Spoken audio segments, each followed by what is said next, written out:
साथियों, गरीब का बहुत बड़ा सपना उसका अपना घर भी होता है। इस साल के बजट में गरीबों के लिए 80 लाख पक्के घर बनाने की बात कही गई है और इस पर 48,000 करोड़ रुपए 48,000 करोड़ रुपए यानी करीब करीब 50,000 करोड़ रुपए से अधिक खर्च होंगे। गरीब से मुक्ति का ये भी एक गरीबी से मुक्ति होनी है। गरीबी से बाहर आना चाहता है।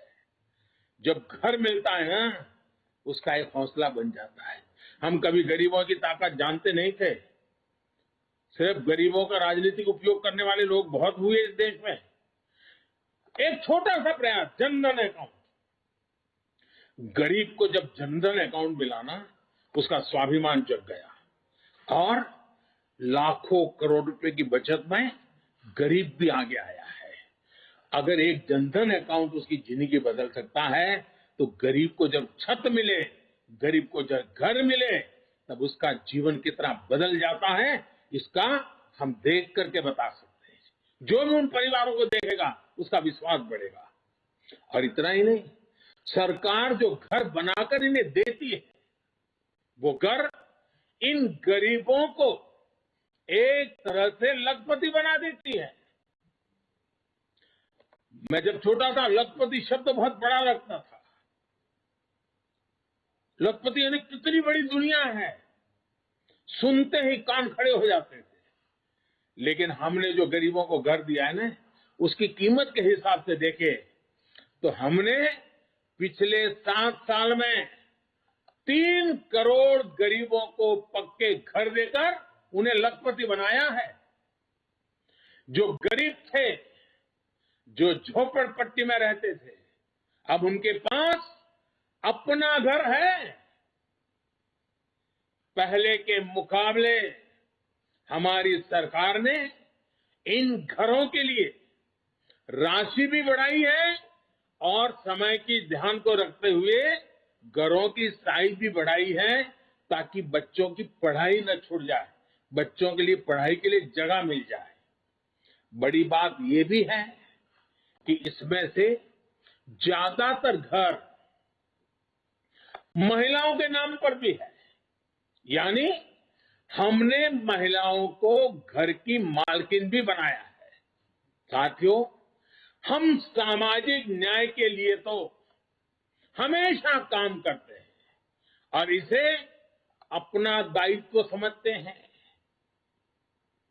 जैसे समाज की भलाई के लिए सामाजिक न्याय बहुत जरूरी है, वैसे ही देश की भलाई के लिए भी देश का संतुलित विकास भी जरूरी है।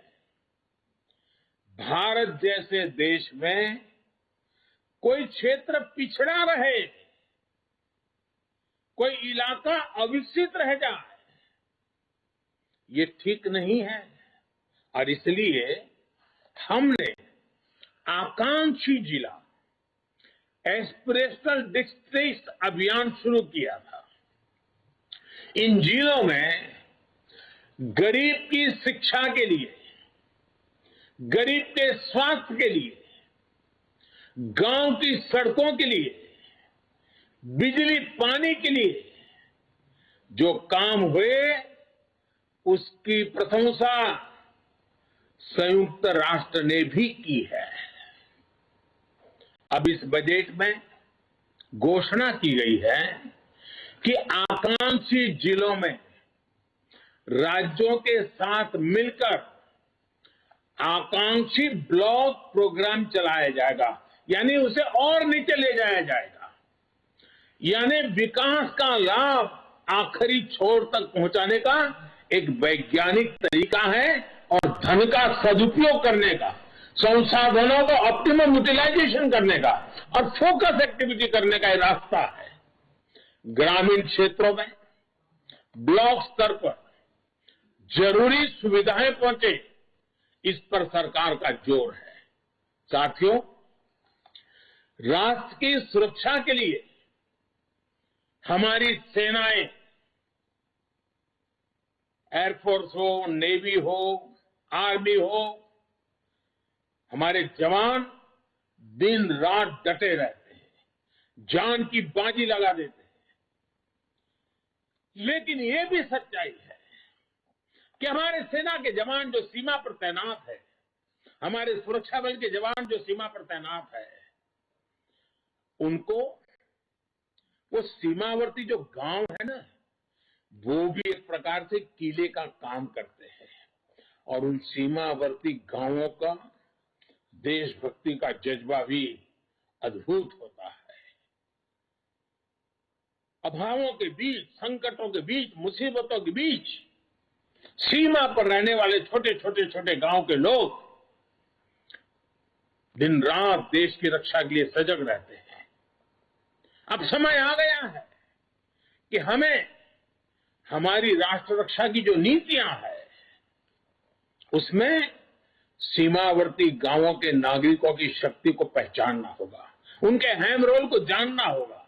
और इसलिए हमने ध्यान आकर्षित किया है कि सीमावर्ती जो हमारे आखिरी गांव है हिंदुस्तान के कोने कोने में है, उन गांवों को विकास की यात्रा में पीछे नहीं रहने देना है। इस वजह से हम वर्षों से सीमावर्ती गांवों से पलायन होते भी देख रहे हैं। किसी भी देश की रक्षा के लिए ये पहलू ठीक नहीं है। इस बात को समझते हुए सीमा पर मौजूद गांवों के विकास के बारे में नए सिरे से सोचा गया है। एक होलिस्टिक अप्रोच के साथ हम आगे बढ़ना चाहते हैं। ऐसे गांवों में हर प्रकार की सुविधा हो, बिजली हो, पानी हो, सड़क का इंतजाम हो।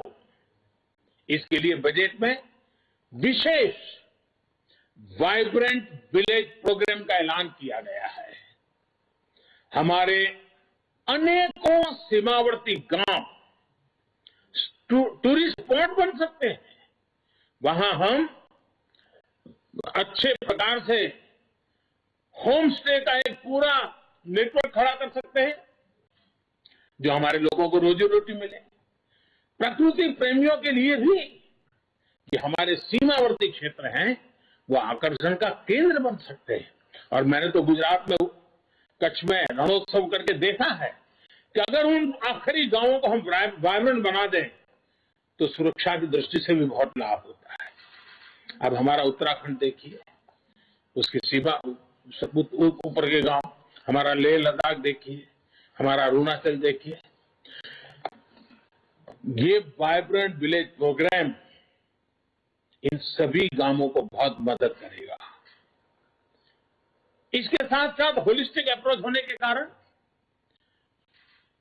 एनसीसी का भी एक नया विचार हुआ है। एनसीसी के लिए खर्च होता है, बड़े शहरों में एनसीसी होती भी है।